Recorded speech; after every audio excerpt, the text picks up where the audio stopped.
Good evening, everyone. My name is Ramel Terry. I am the Political Action Committee Chair with the Chicago Westside Branch NAACP. I also serve as the second Vice President for the branch as well. I just want to thank you all for coming out to tonight's 24th Ward Candidate Forum in order to hear directly from the candidates on how they plan to better serve the 24th Ward. I again want to thank Principal Talbert for allowing us to utilize this beautiful school. I also want to thank the candidates for both showing up and being able to share their message with all of you. And so I also want to thank, last but not least, all of the volunteers with the organization.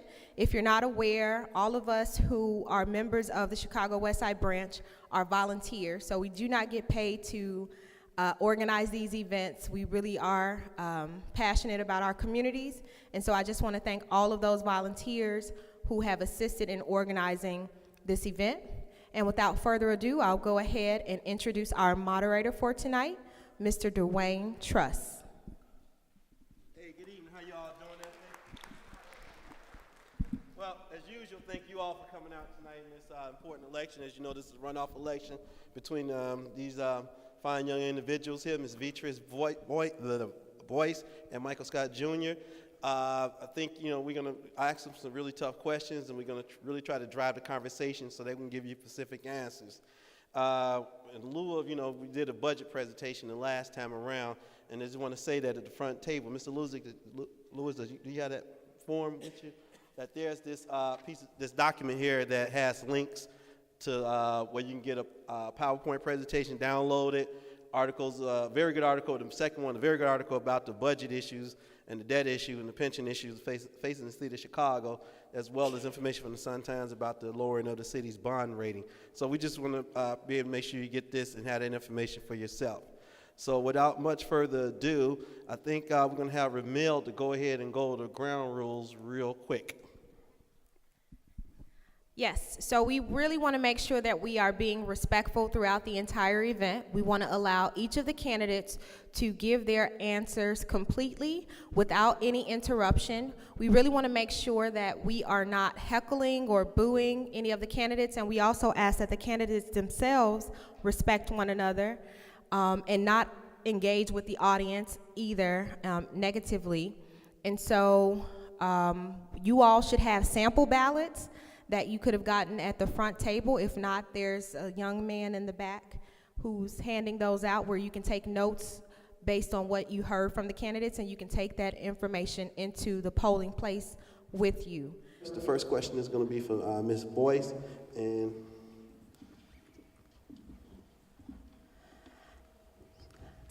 hi, Ms. Boyce. So the first question that we have deals with the community's faith in the alderman, okay? In past years, many aldermen and city council have been criticized for consistently voting with the mayor, in some cases 100% of the time. Many believe this questions the independence of local aldermen. From your perspective, what should the relationship between the alderman and the mayor be? And how can residents be assured you are representing their interests? You have 1 minute for this question. Well, as many know, that I'm not currently supported by any elected official in this race. I'm not supported by the current administration. And the reason for that is because I am independent and I have an independent voice. And I truly, truly stand for the people. I believe in democracy. Your representative, your public servant representative is only here to serve the interests of the people, and you have to be the voice of the people. As your alderman, my plan is to form several committees, boards, where the residents of the ward sit on those boards, and we conduct business together. And I take your thought process, your ideas, and what you want for this ward to city council, and through that, we will be successful. I'm an independent voice, I'm an independent individual. My campaign is being ran by grassroots right here in the 24th Ward, and together we made it to the runoff, so we can do it. An independent voice can become the leader in the 24th Ward, and I'm here to prove that. Thank you. Thank you. Mr. Scott? So again, it's 1 minute. Okay. All right. Well, I intend on working with whomever is mayor, whether it is Commissioner Garcia, who's elected, or Rahm Emanuel, who's our current mayor, who's re-elected. I believe that you need to have a good relationship with the mayor because, again, he is the head of the city and he runs and takes care of a lot of that business. However, I'm elected by the people, and I want to be a representative of everybody in this community. Not just African Americans, not just Latino people who live in our ward, but everybody who is in our ward. And I think that it's really important that that happens. In order to do that, we need support from the residents. We will need to make sure that we're getting more people out to vote, we're getting more people registered, because if you want a strong representative, you have to stand behind them. It is really important that we get more people registered to vote, because when you go down to city council, you need to have that independent voice. What gives you the independent voice is the individuals in this room and registering more people. So I would like to get more people engaged in the political process. Thank you very much. We're going to have Mr. Lewis. Good evening, Mr. Scott and Ms. Boyce. This question is for Mr. Scott first. Access to information is critical for residents to know what's going on in the ward. What specific mechanisms will you utilize to ensure that residents of the 24th Ward are notified about important information, updates, and events taking place in the ward? Thank you. Well, there are a couple of things that I'd like to do. 1 minute. 1 minute. There are a couple of things that I would like to do. Now, the first thing that I would like to do is to hold more resident meetings. We're a big box in the 24th Ward. So I'd like to split our ward into 4 quadrants where we'll have meetings in each one of the 4 quadrants. You're welcome to each one of those meetings. You're welcome to the meeting in your quadrant. So you'll have access to me. I also want to have an open door policy where individuals can come in the office. There will be set times where people can come and get a hold of their alderman if elected. The third thing that I'd like to do is create committees as well. There are 5 committees that I would like to have serve us in the 24th Ward. One being an economic committee, one being an education committee, one being a public safety committee, one for our seniors, and one for faith-based and community-based organizations. Individuals will be able to attend these meetings, if on these councils, to help guide and get our process out. And then I would hope that they would also go out and convey this information. Last thing that I want to do is make sure that everybody has access to me via Facebook and other social media outlets, email, and so on. Thank you, Mr. Scott. I have always spoken about forming various committees where the residents can take part in the decision-making in upbuilding the 24th Ward. Also, I often speak about technology, updating the 24th Ward so that we're in the 21st century. So the methods to communicate, I'd have to do what's being done today and what's most favorable. And that would be the Facebook, the Instagram, the Twitter accounts, because I like to reach every age group in the 24th Ward so that we're made aware of what's going on in our Aldermanic office on a continuous basis. I'd also like to get back to precinct captains, making sure that people within various precincts that are actively engaged in the community take part in a lot of the boards, also be the voice, be the individual that goes back into each precinct with the opportunities or the resources or just basically what's going on in the Aldermanic office in the community so that no person is left behind. Also doing voters registration 4 times a year, according to the seasons, summer, spring, winter, and fall. Thank you. Thank you very much. I want to do a quick follow-up, because one thing I didn't hear from either candidate is that do either of you, this is yes or no in 15 seconds, you want to answer it, going to put the, city council has agendas. And unfortunately, city council members don't always put the agenda out there to constituents to review it before there's a vote, vis-a-vis parking meter contract. So will you commit to putting the information and agenda out there so that people can go ahead and review it and get input before you make a crucial vote? Especially in crucial votes, yes. I'd like to be as transparent as possible. I don't know how often when committees meet and they get the information out, if it's readily available to give to people. If it is, I commit to making sure that I be as transparent as I can as an alderman. Thank you. Is it a yes or no answer? It's a yes or no with some explanation. You want to get some context to it. Absolutely. Transparency is important, and a lot of times you get a heads up on what issues that you'll be discussing in City Hall so that you can have your committees and boards aware of what's coming to the table so that you have their input before you sit at the table and vote yes or no on any particular subject matter. So transparency is important, having engagement is important, and yes, I will make sure that that information is brought to the forefront. Thank you.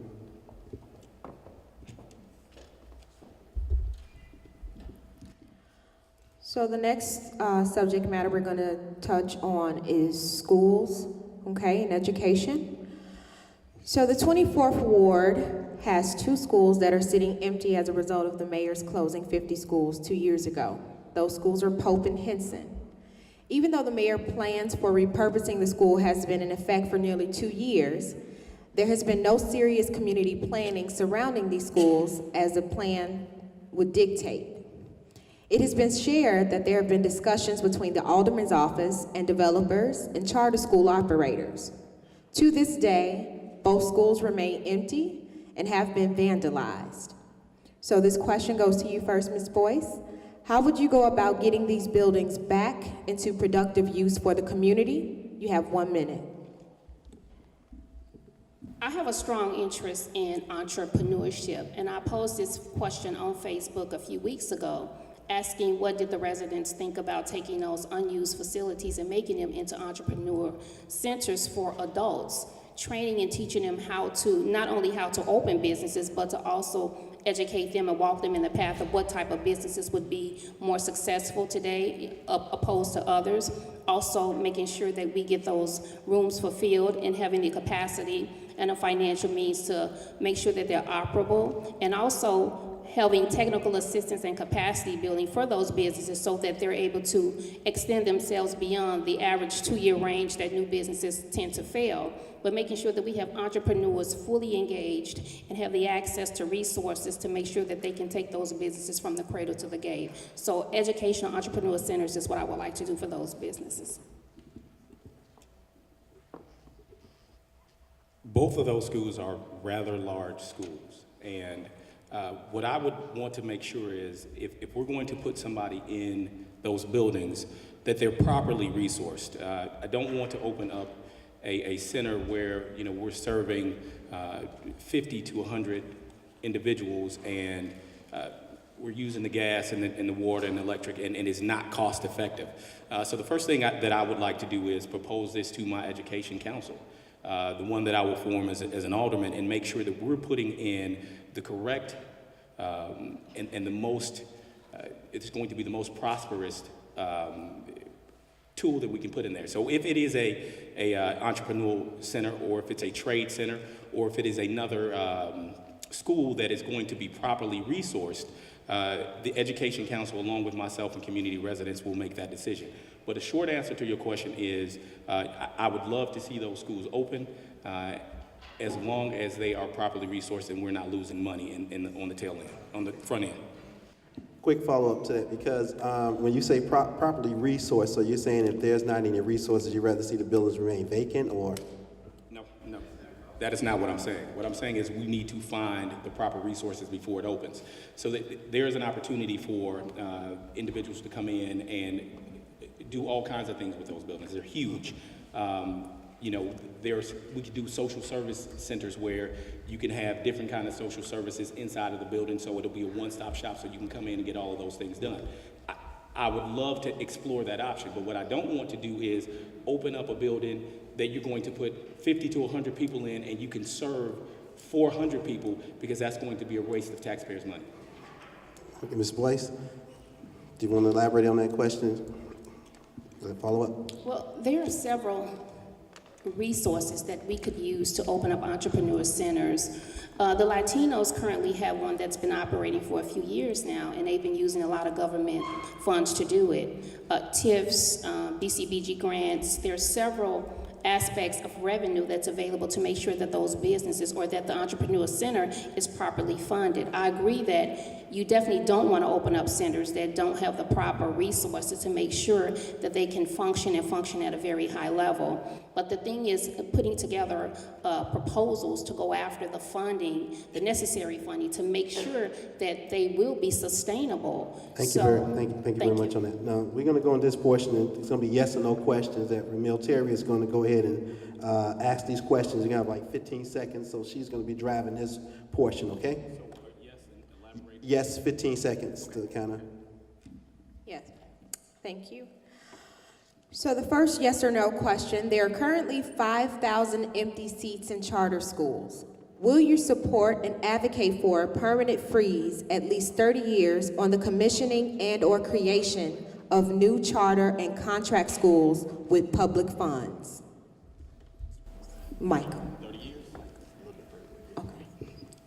I would not be an advocate for a 30-year moratorium on charter schools. I think that they're good charter schools. I think that they're bad charter schools. I think that they're good community schools. I think they're bad community schools. I want the best education for our children. And I want to resource that. I've been throughout the war, and I have several people who really enjoy their... Thank you, Ms. Kelly. You may say 15 seconds, so. But, you know. I will support that, but I don't know if I would support it for 30 years, because as we see today, charter and contract schools don't fall under the same legislation ruling as Chicago public schools. And my question is, until we find out why they're primarily in minority communities, then let's put a freeze on it. If it's good for African American students, it should be good across the board. Thank you. So follow-up question to that yes or no. With the 5,000 empty seats in charters, will you continue to open charters schools? My answer is no. No, I would not. I'd like to fill those seats first. So the next question, 24th Ward voters voted 9-1 in favor of an elected school board, which is an indication that voters are dissatisfied with how the mayor has been managing the schools. Will you support and advocate for an independently and democratically elected school board representing school districts that are equitably apportioned? Yes or no? Vetress. Yes, I absolutely support an elected school board, but I would also have to push on to the residents of the 24th Ward that we have to increase our voting capacity so that we're able to vote those into office that correctly and properly represent us. Thank you there. Mr. Scott? I also support a elected school board. However, I would like for the representative to be, I want it to be done by district. So there are 5 African-American wards in the city of Chicago. I would like one representative to represent one of those 5 wards so that we do have representation from the west side of Chicago. Thank you. A really quick follow-up for you guys regarding the school board. Yes or no, will you advocate for this? I will advocate for it if it's done by district. Yes. The next yes or no question, will you sign a letter of support for an elected school board the day after you take office as a 24th Ward Alderman? Absolutely. Again, if it's done by district.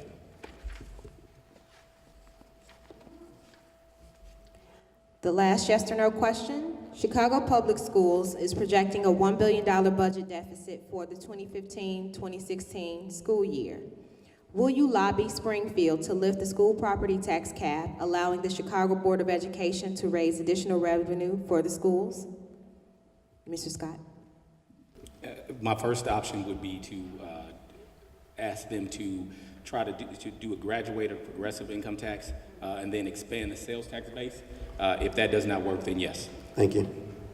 Would you lobby for?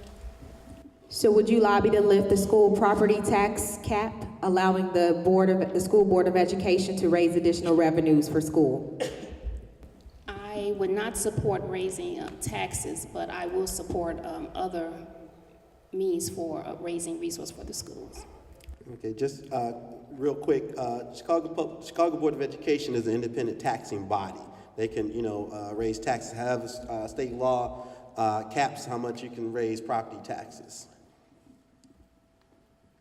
Okay, now we're going to go with the questions from the audience. We're going to go with 2 or 3, and then we're going to go back to the questioning from the panel. This is for both.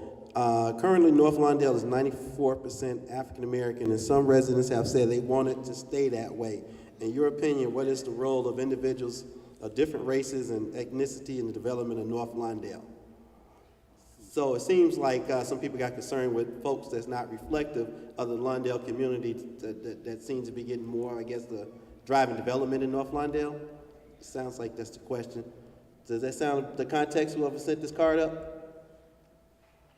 Let me repeat the question again. Currently, North Lawndale is 94% African American, and some residents have said they want it to stay that way. In your opinion, what is the role of individuals of different races and ethnicities in the development of North Lawndale? I think that everyone has. Get 1 minute on that. Okay. I think that everybody has a role in developing North Lawndale.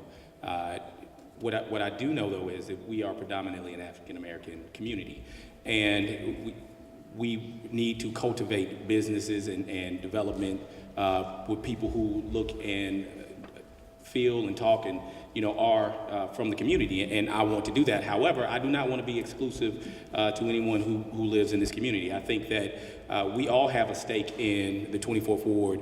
We all have a stake in making our community better, whether you're black, brown, purple, green, or other. I really believe that everybody should have a role in development, but because we are predominantly African American, then most of those things will happen with African Americans. Thank you. Ms. Boyce?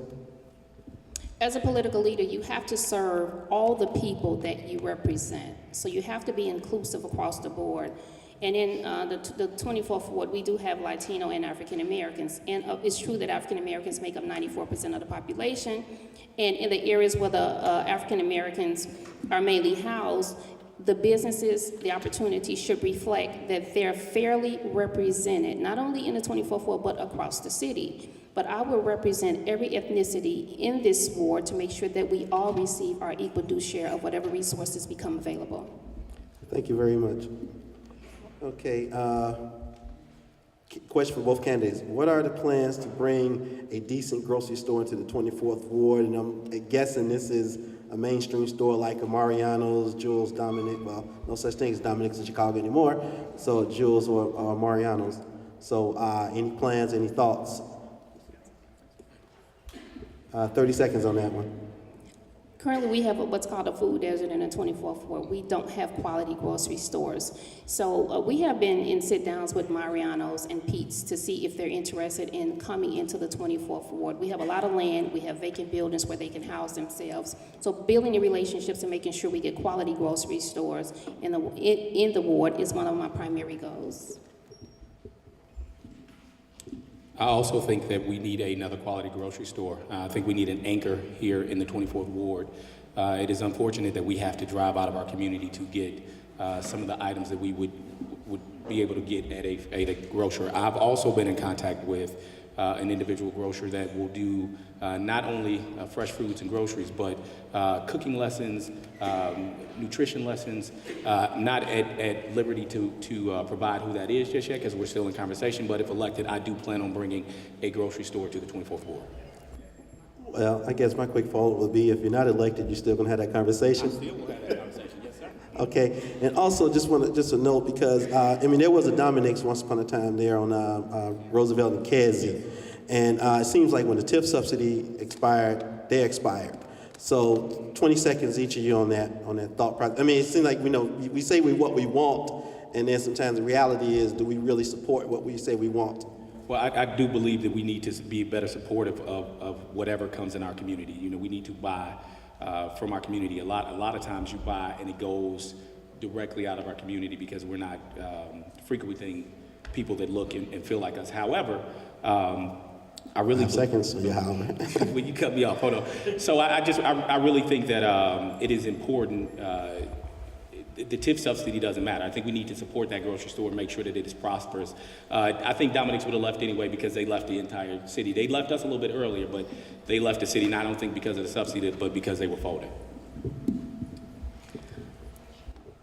I'm a female and we do shop comparisons. And when Dominic's was over in the mall, I did shop comparisons. I bought a piece of yogurt, and at the Dominic's on Roosevelt, it cost $1.50. But when I went to the Dominic's further east, it was only 69 cents. So the reason why we don't support those stores is because they come and they tax us more than they do other places. And when I asked the question why, they said because the theft rate is high. So it's about negotiating relationships, making sure, that you keep, a noose around retailers that do come in this store so that we're treated fairly, equally across the board. So they left, to me, they needed to leave because they were price gouging anyway. Thank you. Next question. Mayor Emanuel has often treated the West Side like it doesn't exist. He plans to overhaul 80 city viaducts. Also, he announced that $5 million would be available to lend to qualified small businesses in 5 neighborhoods in the city. No viaducts are planned for the 24th Ward. No small business loans are planned for the 24th Ward. How can, or what strategies can you put in place to change that type of behavior/policy? 1 minute. The mayor has a poor record in doing a whole lot for African American communities anyway, so I don't see how anybody could or should support his agenda moving forward. But it's key to be able to build a workable relationship with whomever the mayor is. But you have to have your strategic plans in place so that if you present a project to him, it's a win-win situation for the alderman as well as the mayor.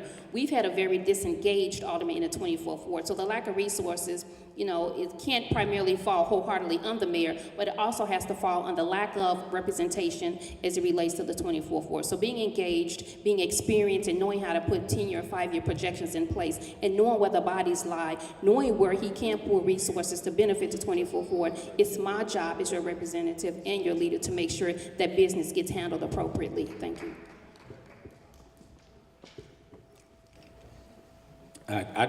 First of all, we don't know if Mayor Emanuel will be elected again. So we have to be able to work with either Mayor Emanuel or Commissioner Garcia. I think the first thing that we need to do, again, the currency of an alderman is votes. And so we need to make sure that we have people that are getting registered and becoming part of the political process. If we do not have that, you do not have that political clout to take down with you to City Hall. So that's the first thing you need to do. Second thing I think that we need to do is withstanding the things that he does is to bring in resources from the outside to make sure that we get things taken care of, whether or not the mayor is going to support that. Now, I will be a strong advocate on behalf of our community to make sure that we're getting everything that we deserve, and we deserve a lot because we've been lacking for quite some time, and to be a strong advocate. But again, I need everybody's help to make sure that happens, and that starts with the registering of voters.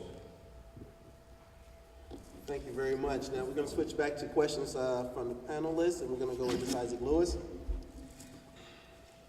The 24th Ward ranks number 4 in the city with respect to mortgage foreclosure, resulting in displacement and abandoned and or neglected buildings. What are your plans to address this issue?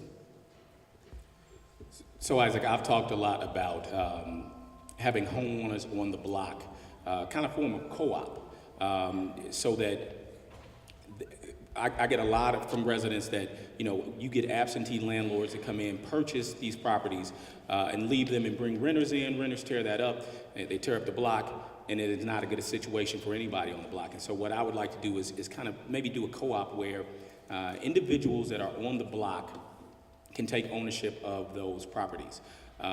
They all buy in, they all put in money, they become the landlords of that block. And it'll do two things. One, I think it will bring a healthier clientele or renter to that community because they're not going to put anybody in there that they do not want. And then secondly, they will have ownership of that block. The third thing that I'd like to do is bring the dollar lot program to the 24th Ward. That's where residents can take ownership of vacant lots that are also on the block that need to be cleaned as well. They take ownership of that as long as they have no city debt. I think the residents would do a lot better job of controlling those lots instead of the city. Thank you. We have a crisis in the 24th Ward, and it's called a land grab. And it's in conjunction with the Trouble Building Initiative, which there is an extreme plan to demolish several buildings in the 24th Ward. I don't know if many of you have noticed on your block, but some of those buildings have already been bought and taken off the market. It looks like someone's living there, but if the lights are on all night, the gates are locked, no one is living there. So we've already put some measures in place to be at the table as delegate agencies as it relates to abandoned property and vacant lots in the 24th Ward. And that committee of people represents the people that live in the 24th Ward. We've already brought forth a few receivers, and we plan to bring more receivers to take this challenge down to city court so that we become owners in our community. And also going after funding mechanisms through the TIF program, the Neighborhood Stabilization Program, the BCBG money, to make sure that we have the capacity and the finances to take those projects from the cradle to the grave. I encourage many of you to go to 1111 South Independence, where we have one project that has been complete, and that's the beginning of what we've started, and there's a lot more work to be done. Thank you. Follow-up question. The 24th Ward also contains a significant amount of vacant warehouse and industrial space. Please give a specific example of how you would propose to reuse some of that space so that it benefits the community. 45 seconds for this question. I actually had a meeting today with the Chicago Park District, and what they want to do is repurpose some of those things for skating rinks, repurpose some of those things for indoor facilities with turf fields so that we can do indoor facilities with running tracks inside so that our youth have some engagement and we can take a hold of those things that are vacant and repurpose them and use them to our advantage for our youth. Thank you. I'm a proactive individual, and this run for alderman was not the beginning of me setting up strategic plans to improve the 24th Ward. Those vacant warehouses that you're speaking of, we're putting a committee together to go in, work with the city of Chicago, because a lot of those buildings are in building court, they have violations, so they're primarily owned by the city of Chicago. But getting developers engaged that want to bring manufacturing back to the facility, back to the community. Let's open those warehouses back up, let's get them worked up, let's sell them to businesses that want to come in and own them, take the revenue, put it back into the community, and now we have businesses that are coming to the ward to gainfully employ those that would otherwise be unemployable. The manufacturing facility once was the bread and butter of the middle class working families, and when that left the country, it left a big gaping hole in the resources and opportunities, and many people became middle class to poor. So we have to get back to the manufacturing and making sure people are employed. Thank you. You know we try to be tight with the time now. We very upfront about it, so it's no surprise. So, Mr. Lewis, go ahead. What is your definition of affordable housing in the 24th Ward, and how will you implement your housing plan? 1 minute and 30 seconds for this question. I'd like to draw everybody's attention to Central Park in Douglas. That's affordable housing, and it's beautiful, and it's a project that I was a part of. 2 bedrooms is $759, 3 bedrooms is $859. You get solid hardwood floors, you get stainless steel appliances, you get ceramic kitchens and bath, you get central air, and you have an intercom system. That's my definition of quality affordable housing, making sure that the people are placed in the community through the redevelopment process first and foremost. So I believe affordable quality housing is somewhere where you can go that is safe, that is inviting, that is clean, and affordable. I think that it is really important that if we do have affordable quality housing, that you can still go outside of your doors and feel safe. You can still go outside of your doors and there's not trash all over your out front of your lawn. And so I think that all of those things need to be taken into account when we're talking about affordable quality housing. Follow-up question. Even though it may be a moving target, what is a dollar range of rents that you think qualifies So for affordable housing? it depends on what you're talking about. 3, 4 bedrooms, 2 bedrooms, maybe 700, 750. 3 bedrooms, somewhere around the $900 range. We'd have to go further to see. I'm not exactly sure. It depends on where it is in the quality of the house. Now let me elaborate a little bit. The market rate for 2-bedroom units in the city of Chicago right now is between $1,000 and $1,100. The market rate for 3 bedrooms is anywhere between $1,200 to $1,500. So using new market tax credits, we've been able to subsidize some of the units within the neighborhood stabilization building to say that we can reduce the rent from $1,000 to $750, and with 3 bedrooms from $1,100 to $859. So we have to utilize more new market tax credits. We have to get more NSP developers in our community, which we have very few, the least throughout the city of Chicago, so that we can bring about affordable, quality, effective housing. Thank you very much. Now we have Ms. Ramel Terry. So we have a few follow-up questions. So one, as it relates to that affordable housing piece, what is the median income that you all are looking at? Because sometimes we hear affordable housing, but that doesn't necessarily equate to low-income housing, which many of the residents in our community actually need. So what's the median income you're looking at when you're talking about affordable housing as it relates to the 24th Ward? Okay, so I think when you're talking about low-income housing, you're talking about $21,000 and lower, low-income housing. You're talking about affordable housing. That I think is above $25,000. But again, you know, you need to make sure that you can ask a renter for whatever you want, and if it's not quality and if it's not a safe and inviting place, then they're not going to purchase that. Whether they're low income or, you know, everybody deserves a safe, free, and inviting, not free, a safe and inviting place to live. Well, the median income in the 28th Ward is anywhere between $18,000 to $25,000. So you have to make sure that the criteria that are set for affordable housing meet that criteria. Now, you also have families, working families that consist of a mother and a father, where the income may be anywhere between $50,000 to $75,000. And there is a criteria set that if you have a family of 4 or 5, then they raise the requirement where it could go anywhere as high as $75,000, believe it or not. The Cook County government and the federal government still look at you as a core individual. If you make $75,000 a year, you still qualify for benefits. So getting that information first and foremost so that you can educate the residents as far as the criteria are is good, but it's also strategic to be involved in the process of setting those criteria to make sure that the people in your ward are serviced properly. One thing, for the sake of time, for like the questions that we already have we already got, we're gonna go with the time on there, but when we do follow-ups, let's try to limit it to like 30 seconds so that way we can try to get through the questions and also get through some of the questions from the audience, okay? Ms. Ramel, Ms. Terry.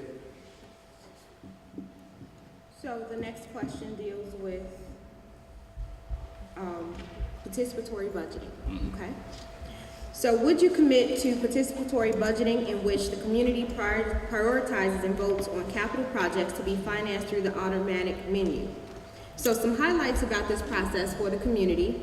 This process allows community residents to learn about how the money has been spent in the ward. It creates proposals for addressing the needs, and it allows the community to vote on how the $1.3 million Aldermanic menu money is spent annually. This process also allows for the engagement of youth as young as 14 years of age if agreed upon by the alderman and the residents. So would you commit to implementing participatory budgeting in the 24th Ward if elected?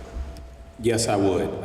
However, I do not want to allocate the entire $1.3 million of the menu money to a participatory budgeting process because everyone in the ward does not get out and actively participate.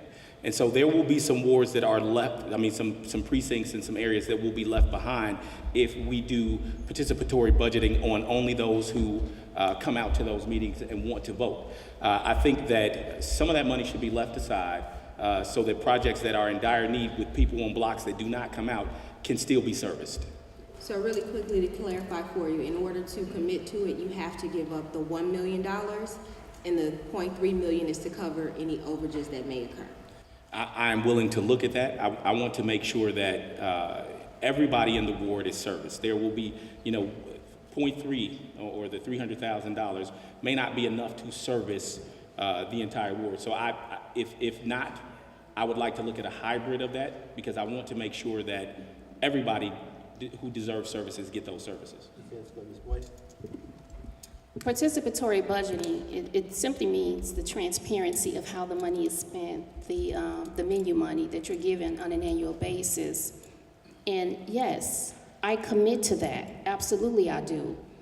And I also commit to putting in a projection, a proposal to receive more money from the Capital Improvement Fund, which is where that money is siphoned from.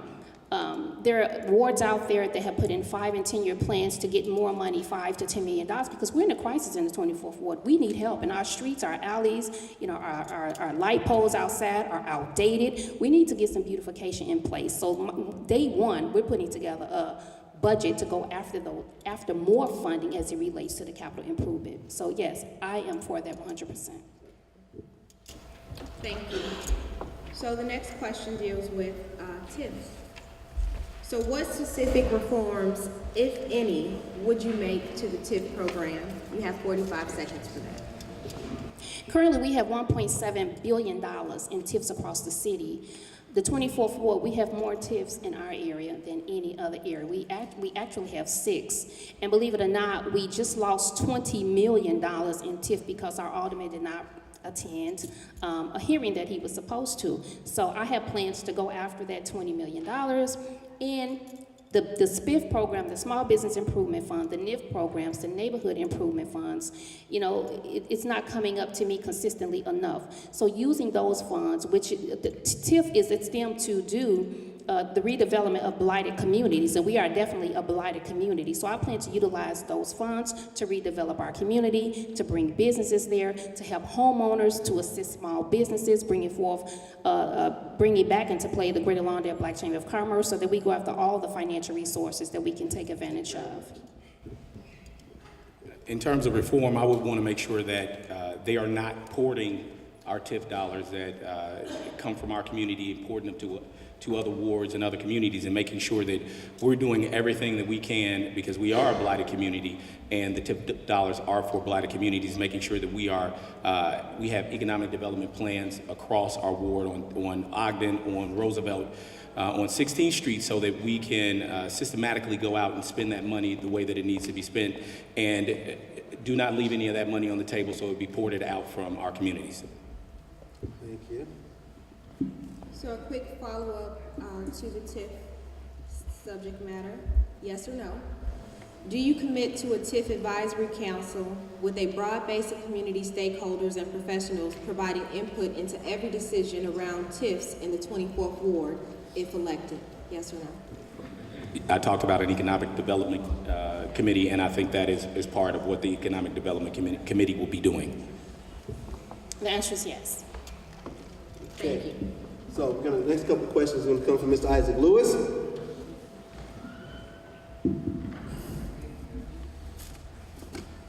Okay.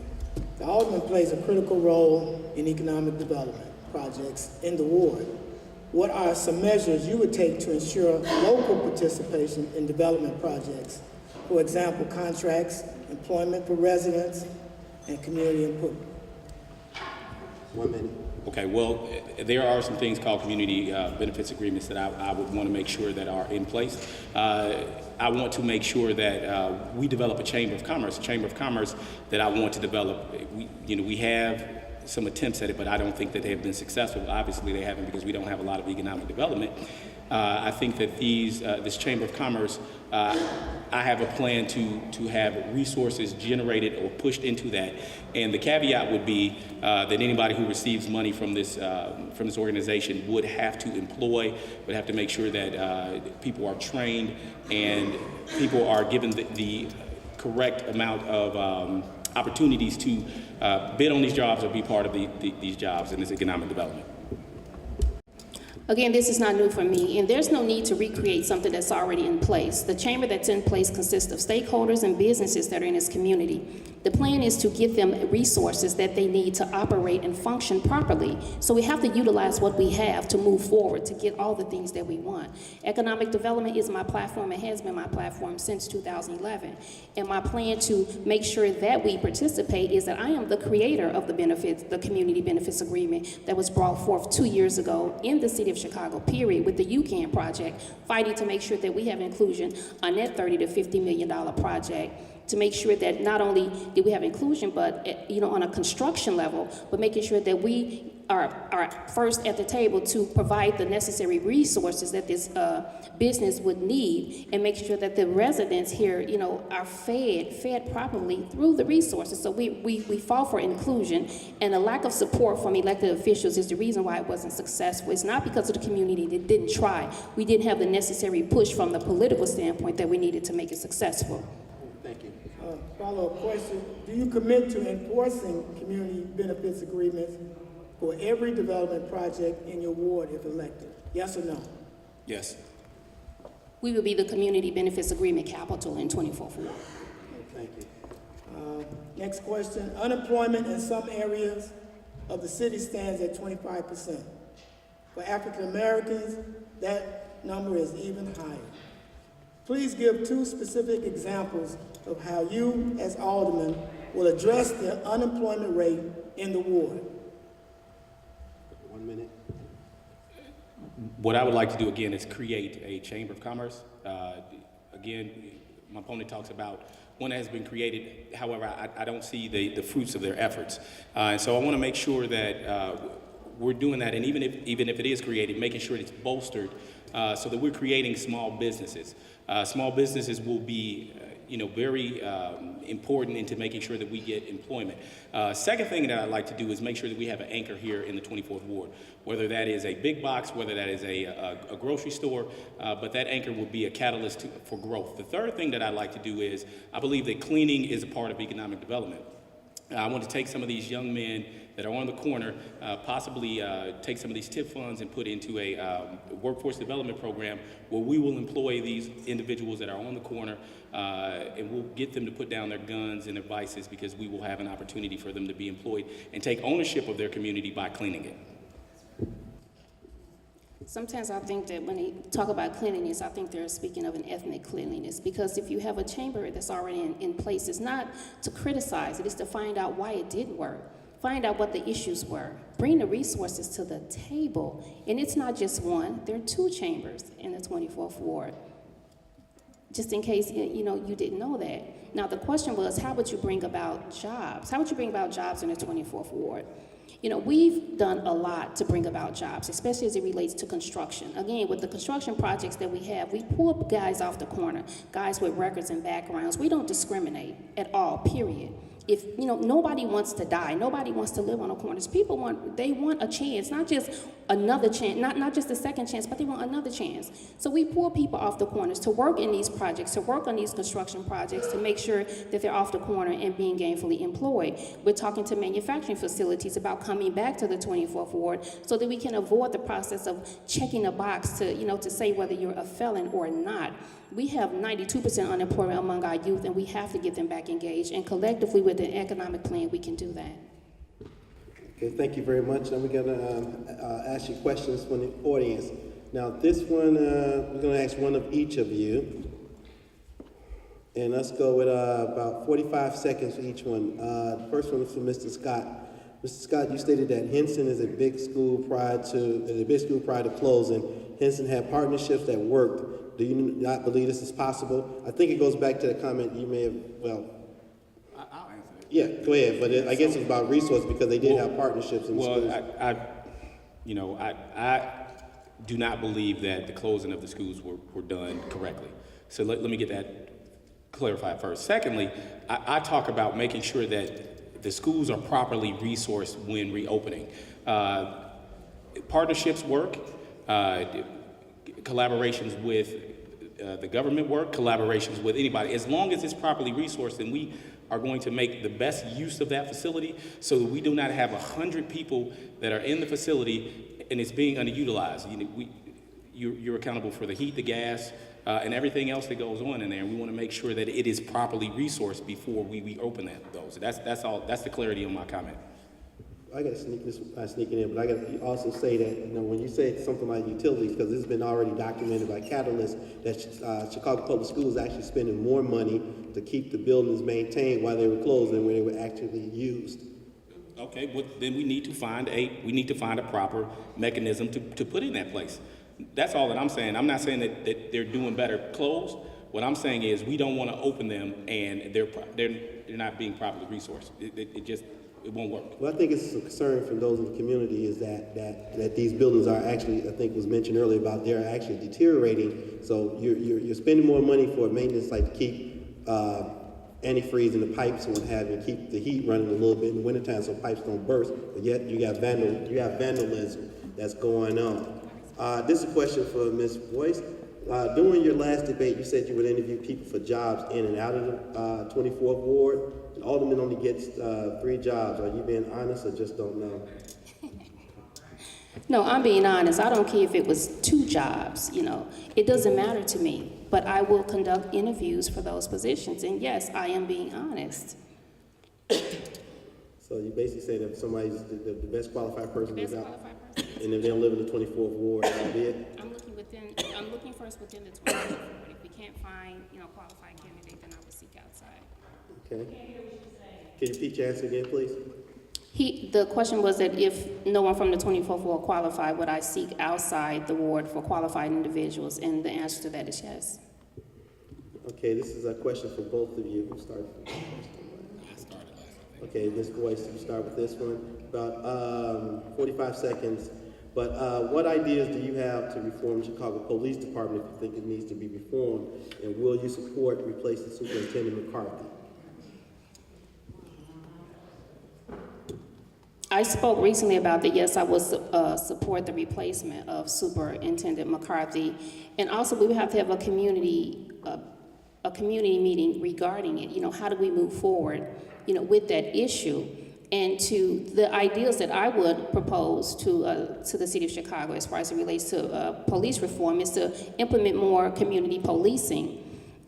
We host meetings in my office with people that live in the community. We have some police officers come through and we ask the question, how can we help you? What can we do, as political officials, leaders to help, help your job? And they all say that community policing would help. If someone understood what our children went through on a day-to-day basis, then they're less prone to attack them or set them up. So understanding where they come from and what they have to deal with on a regular basis would be very helpful.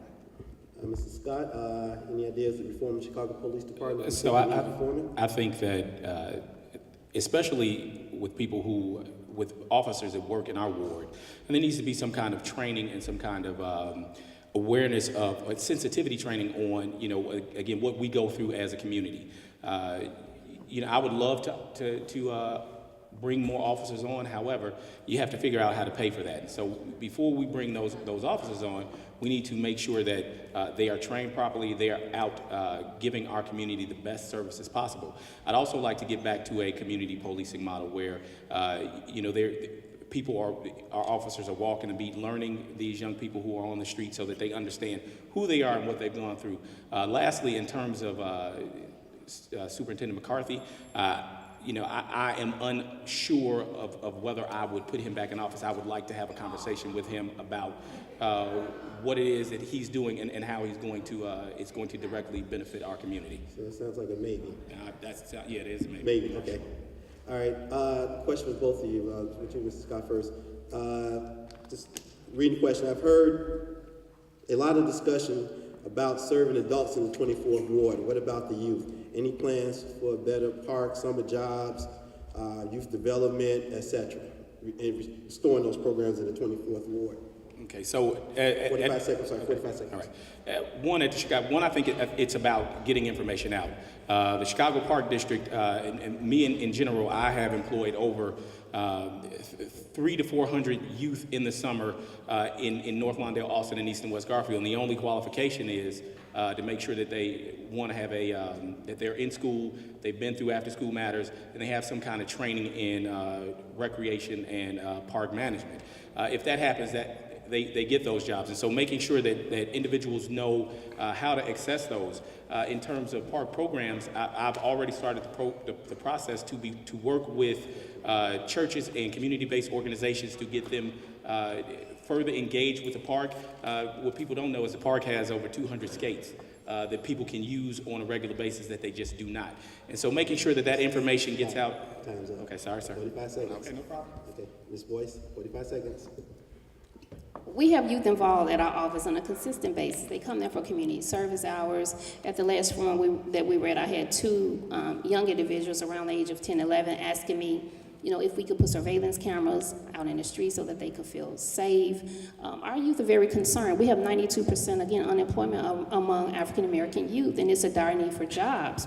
So right now, I got an email, I believe today, about summer jobs and how, you know, there's a deadline for them to apply.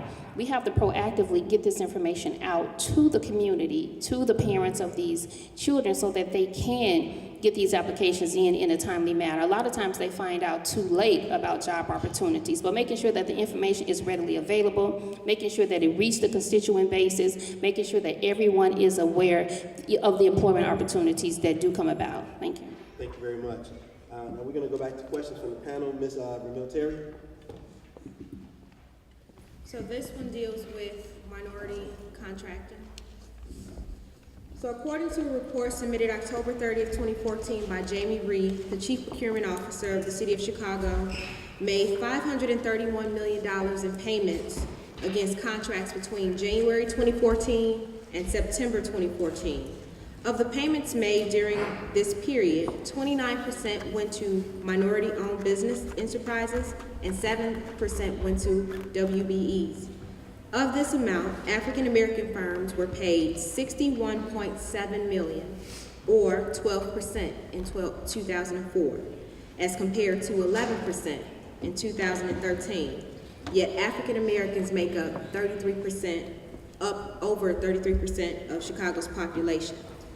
So one of the reasons we see this issue is the fraudulent behavior that may be happening with vendors through post-award distribution of the work or minority contractor intimidation. So this question is a yes or no. Do you support and will you advocate for an ordinance to preclude a company from bidding or being a sole source recipient of city or sister agency contract for a 2-year period if found of participating in fraudulent behavior as it relates to the minority, women, disabled goals? Yes, I would absolutely support that, and I will also call for an unbundling of the contracts. Yes, I would.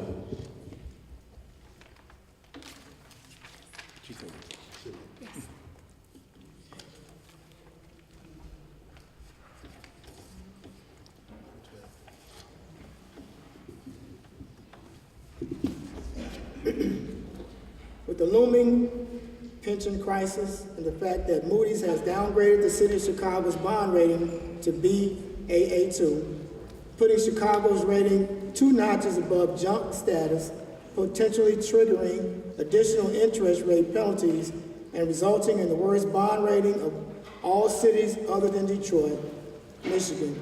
As a member of Chicago City Council, what is your specific plans to right the City of Chicago finances?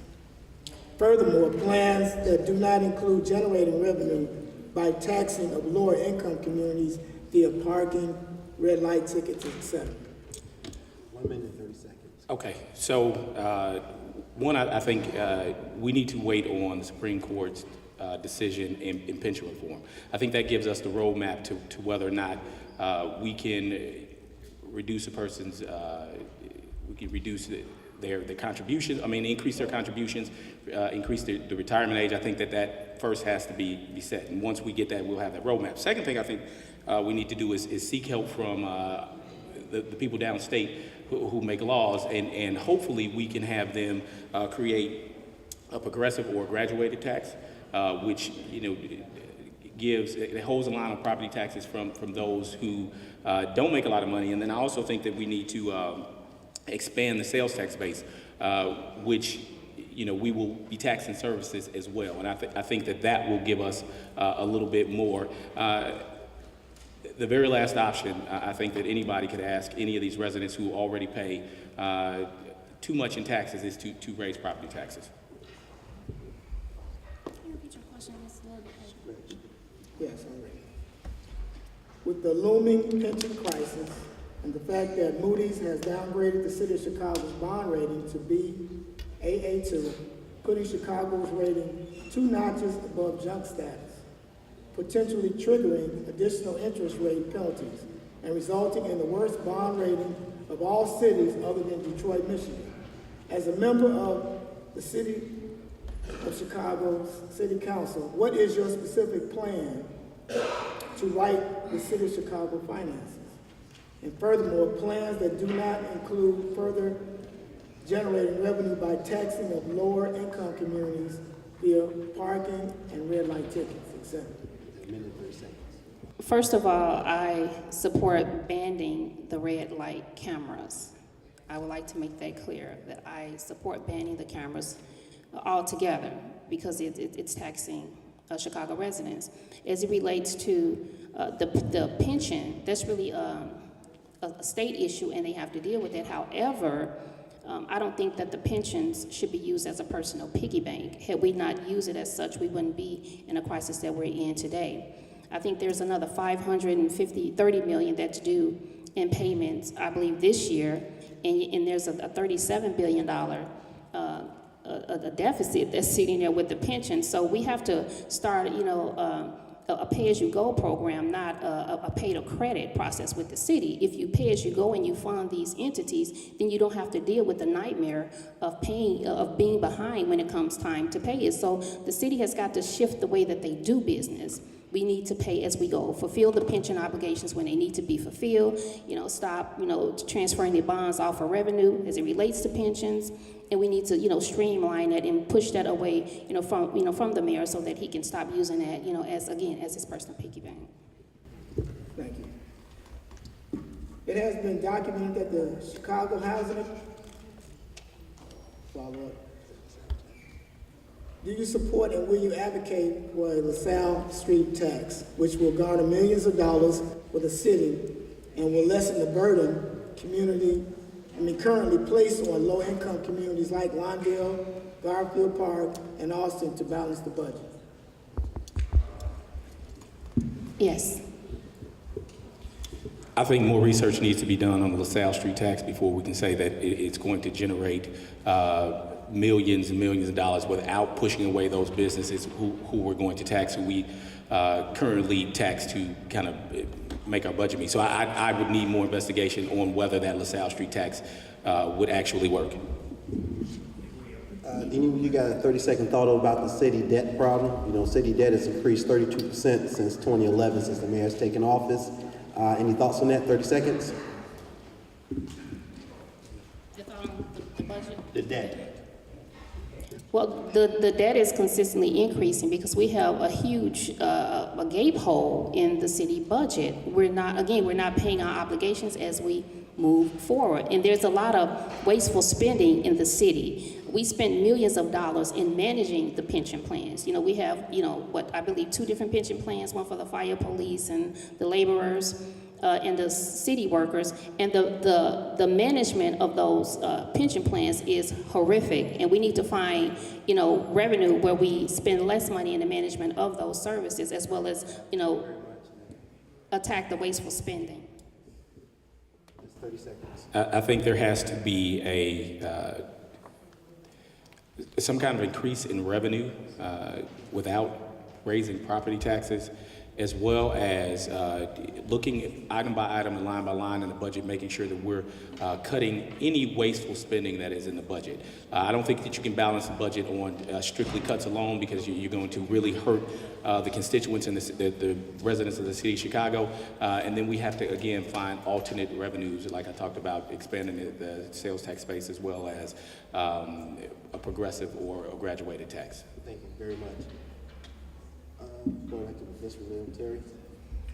So it has been documented that the Chicago Housing Authority has a cash reserve of over $400 million in public tax money intended for assisting families in obtaining low-income housing.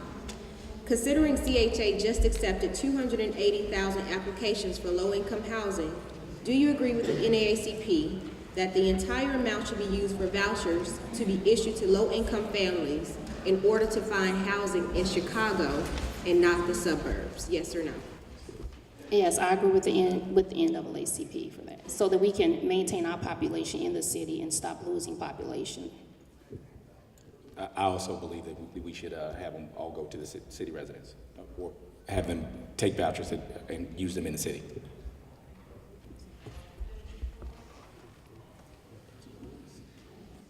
So we're gonna go with the questions from the audience. Again, thank you for your being here. Thank you for your patience and us being time bandits over here. So let's see. Oh, here go a question.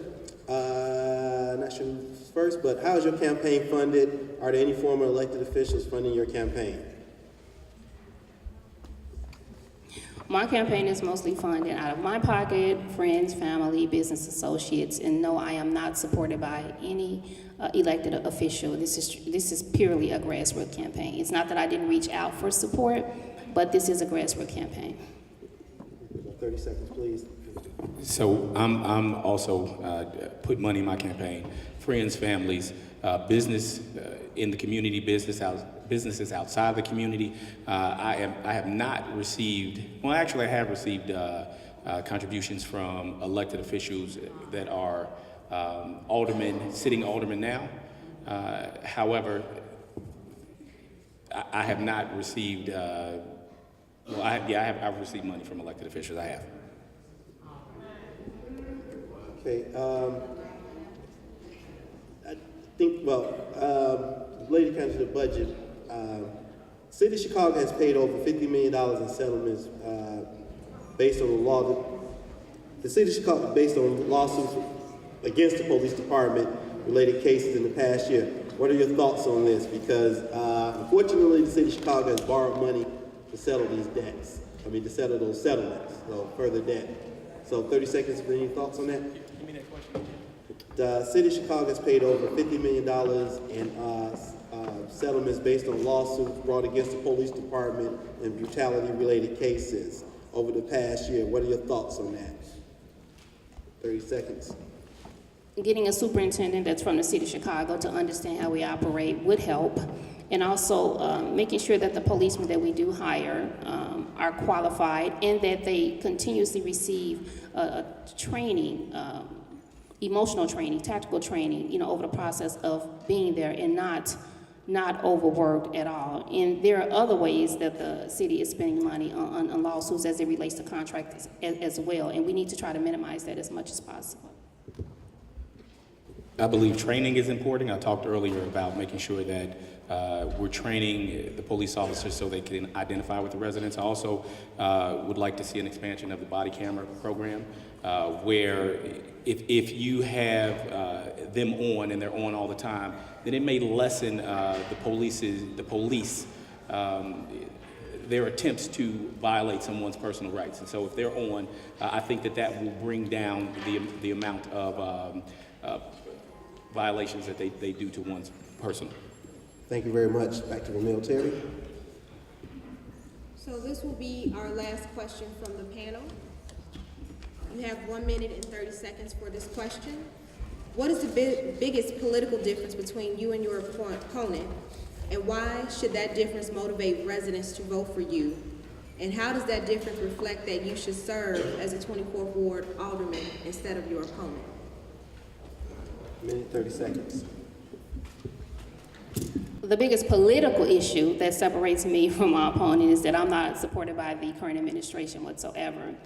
And I believe that is probably that's one of the differences. And also, I've been working in this area of the political realm, community engagement for quite a while, and I haven't seen him active in a lot of things that has been taking place in the community as it relates to construction projects, closing of schools, marching, in police brutality cases, marching for justice, marching for the lack of economic justice that we receive in our community.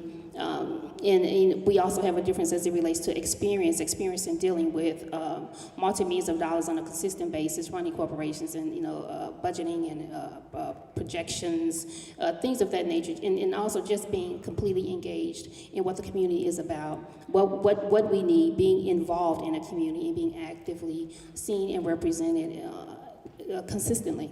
Thank you. Thank you, Mr. Scott. Well, I have over 20 years of experience in the public sector. I've worked in and worked with every level of government, federal, county, city, state, and I will use those relationships to leverage things that we need here in the 24th Ward.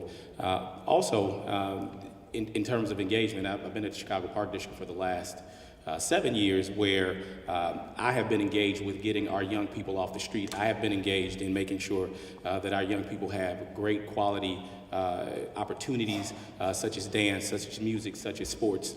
And, you know, unfortunately, because I serve in my role as Chicago Park District, I'm not always able to get out in front and engage the community as my opponent says. However, I am engaged, and I'm making sure that I'm stopping these things on the front end because I'm getting these young people off the street. And the last thing that I like to mention is integrity. You know, I have been doing my job and doing my job well for the last 20 years in every capacity. And I think that that's a huge difference between my opponent and myself, the integrity aspect of what you need to lead the community. Okay, now we're going to go into closing statements. 2 minutes closing statement. Ms. Scott, you started first? She started. I think. Opening No, I guess statements. I You started opened opening statements. statements. Yes. Yep. So, closing statements, Mr. Scott. I'll close the statements. Yeah, Okay. 2 minutes. Again, I'd like to thank each and every one of you for coming out and participating in this forum this evening. I thank the NAACP for their questions. I thank the audience for their questions. Again, 20 years in public experience, integrity from day one, relationships from day one. Again, I've worked with every level of government. We'll bring resources back to the 24th Ward. I talk about cleanliness. I talk about a relationship between the Chicago Police Department and our community, making sure that that's better, being an advocate on your behalf, making sure that we have an opportunity for individuals who lack that education, lack that the training, just coming home from prison, making sure that we have those opportunities for them. And lastly, developing our community economically. If you want those things to happen here in the 24th Ward, I implore you to vote on April 7th, 61, Michael Scott Jr. Again, thank you for your time. Thank you, Mr. Scott. Ms. Boyce, 2 minutes, please, close the statement. My opponent talks about integrity and the lack of, and you know, when I look around in integrity, to say that you are not opposed to red light cameras, and then again you are, what type of integrity is that? That sounds like lying to me. And as well as accusations, you know, being accused and, you know, making it substantial. What type of integrity is that? If you want to question integrity, question the conditions of our parks, you know, that our kids can't play in Pope Park because, you know, it's been shut out and they have to stand on the outside looking in. When you talk about integrity, you talk about integrity with the park across the street from me, where when, you know, Caucasian companies come over, our kids are on the outside looking in again. What type of integrity is that? Let's speak about integrity. Being a mother that raised 7 kids, law-abiding citizens, youngest 20, oldest 32. Integrity in running a multi-million-dollar corporation and having a checkbook in my hand and being able to pay those bills and walk away with a clean record. That's integrity. Integrity to stand up and fight on behalf of the constituents and the residents in this ward as it relates to education, construction, jobs, and opportunity. That's integrity. His lack of integrity to call, you know, the poll watchers thugs. You mean young men that are looking for opportunities, you know, to get off the corners, to have an opportunity to make money. I say that holds a lot of integrity. My name is Vetress Boyce, and I am a candidate of integrity, somebody that you want to represent you in the 24th Ward. As you can see from this panel, his lack of experience, his lack of knowledge as far as processes and everything from the educational level all the way to the housing level. Punch 56 if you really want a quality candidate that's an independent voice, that's not a puppet, and that's not led by the current administration, that will fight on your behalf. Vetress Boyce is that candidate. Thank you. Thank you very much. And lastly, hold on, a couple things before we leave. First of all, let's give everybody a hand and applause for Thank you, Mason School